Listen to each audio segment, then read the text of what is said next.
Well, you mentioned the word criminal, and there is also this. We have seen what have happened to liberal cities across the country that have really lenient bail laws. Crime has gone up. And a few months ago, Illinois, unbelievably, voted to completely get rid of their cash bail system. They completely eliminated it. And we are talking about not just minor infractions. We're talking about some of the most serious offenses.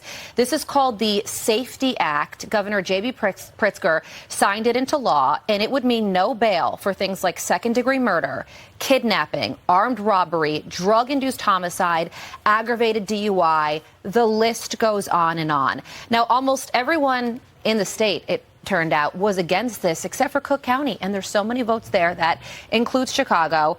But thankfully, and this is the update, at the 11th hour, the state Supreme Court halted this law from going into effect. It was set to go into effect today. Now the state Supreme Court says not going to happen. What's important about that, we need to remember two things. One, a lower court said this law was unconstitutional. What this Supreme Court said, it would unfairly take discretion on bail out of the hands of judges.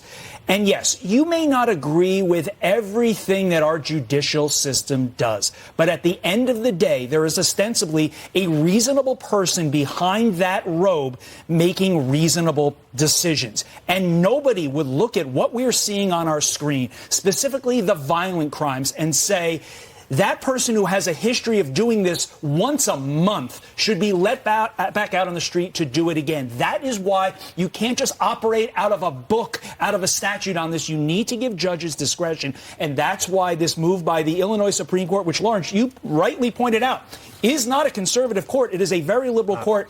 Gives me some hope that maybe even some on the left are realizing we are not only losing our cities, but we are losing our countries if we don't give these judges some discretion to keep bad guys behind bars from committing more bad acts. They are torching the criminal justice system. They have now created a criminal justice system that does not advocate for the people and the victims, and it only benefits the criminal. How can you look at Chicago? These are the stats. That theft is up 56%, robbery up 14%, burglary is up 14%.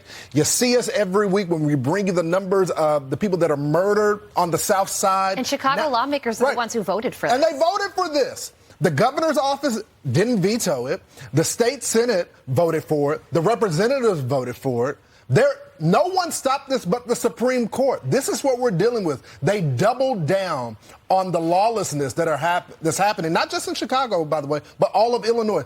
You brought up an excellent point earlier, Carly. They lead the nation in ankle monitors, right? They believe that when someone commits murder or assault or raped a woman, God forbid, that they just put them out on the monitor. The monitor is not even monitored by the state. It's a private company. We know that there has been issues with those monitors. People have had them off for 2 and 3 days and they haven't been picked up. Yeah. This is your justice system in Illinois. I know. And under this Safety Act, as it's called, what would happen is if a criminal took their ankle monitor off for 48 hours, a police officer couldn't intervene, or whatever company was monitoring that ankle monitor couldn't intervene. It gives them 48 hours without the ankle monitor on before you can try and track down the person. It gives them a head start. They can be anywhere. Right. That's right. So Pastor Corey Brooks, you have seen him many times in the freezing cold, out on the roof in Chicago, because he's raising money to help young people in Chicago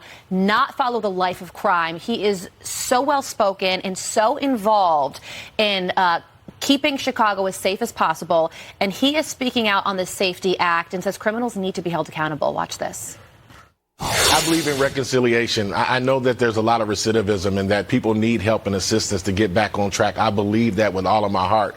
But I also believe in accountability. And I know that when they talk about equity and they talk about these criminals getting equity, they're not taking into consideration the victims. Every single day we work at Project H.O.O.D with victims, with families who have been impacted by violent crimes and who are having struggling times getting back on track.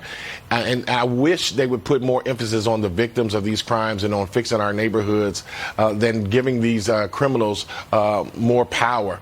We need to move away from race, but see them for what they are, and that's being criminals. And these hardened criminals need to do the time. They need to be accountable. We're not talking about petty crimes here. We're not talking about that type of situation. We're talking about hardened criminals. Yeah. And the last thing I'll say about this is solving crime isn't rocket science. It's not brain surgery. Go back and look at what worked when New York City was the safest big city in the country. Stop, question, and frisk, broken windows policing, hammer people for the small crimes so they don't commit the big ones. If you think that doesn't sound compassionate, then talk to the woman who got mugged or raped, or a family member got murdered by somebody who has been in and out of prison 25 times and is still out on the streets. Talk to that person about what compassion it really is. Or how about just once you arrest someone that is murdered or victimized, keeping them behind bars and not letting them out? I mean, as you said, Carla, not rocket scientists.